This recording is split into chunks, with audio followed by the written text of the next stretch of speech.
Good morning, students. Today we are discussing about laws of chemical combination. We know that the smallest portion of the matter is atom, and atoms of the same or different elements combine to form a molecules. Now, the chemical reaction involves atoms and molecules. Since the scientists were trying to establish the basis of these chemical combination, ultimately they came out five different laws, which is called laws of chemical combination. इसके अंदर आपके five laws होते हैं. First law is law of conservation, laws of conservation of mass. Second one is law of constant composition.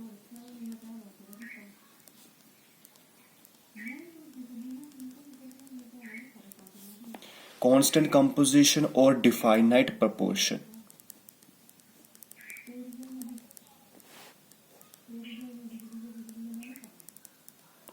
And the third one is law of multiple proportion.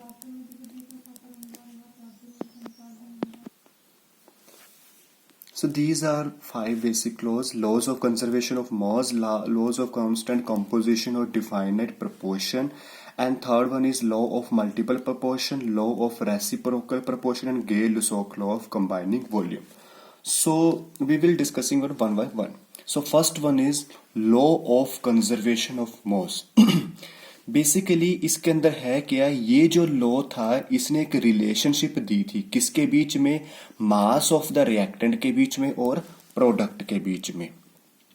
Mass of the reactant और मास of the product के बीच में इसने एक relation दी थी, जिसका जो एक law of conservation of मास की फॉर्म में आया था.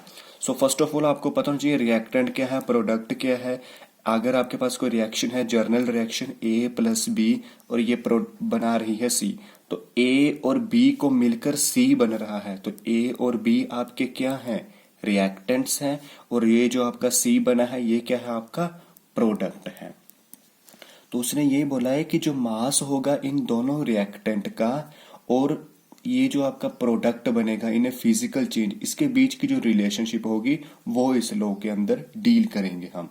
इसको सबसे पहले एक फ्रेंच केमिस्ट था.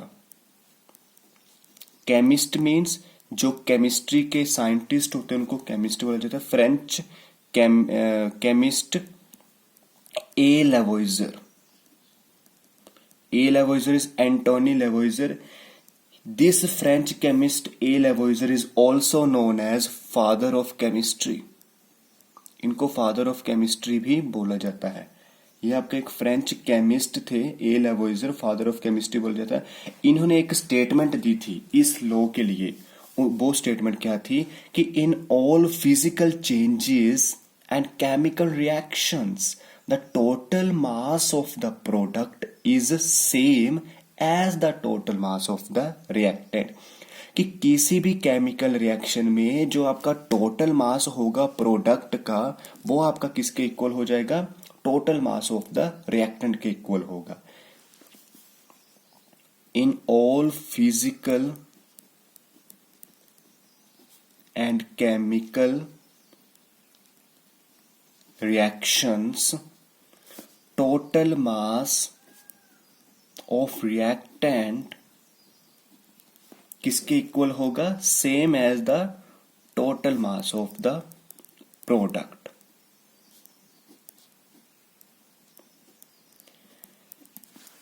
ओके, इसको आप एक्सपेरिमेंटली वेरिफिकेशन करने के लिए एक उन्होंने एक्सपेरिमेंट किया था जिसको आपने लैंडलॉट ट्यूब में किया था. लैंडलॉट ट्यूब, ये एक ट्यूब का नेम है लैंडलॉट ट्यूब. इसको एक्सपेरिमेंटली वेरिफिकेशन की थी कि क्या ऐसा हो रहा है या नहीं हो रहा. उसके लिए सबसे पहले उन्होंने लैंडलॉट ट्यूब ली हुई थी. ये है आपकी लैंडलॉट tube.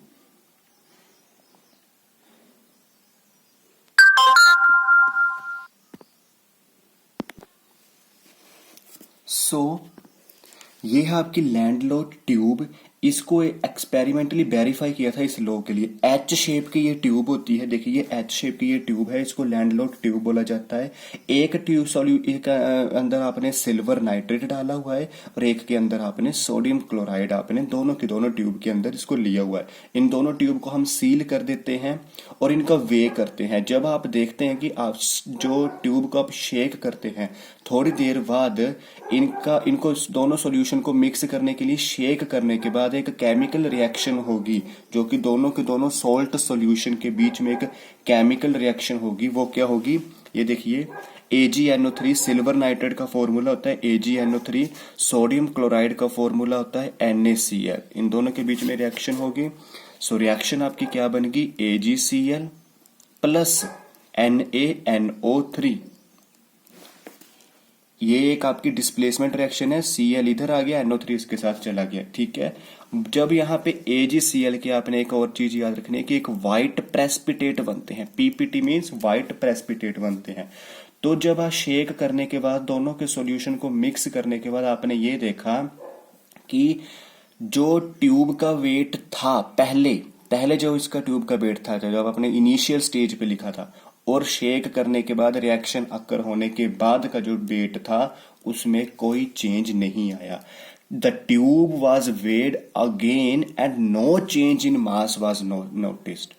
No change in mass, कोई चेंज इस मास में नहीं आया, जिसकी वजह से आपका law of conservation of mass justify हो गया।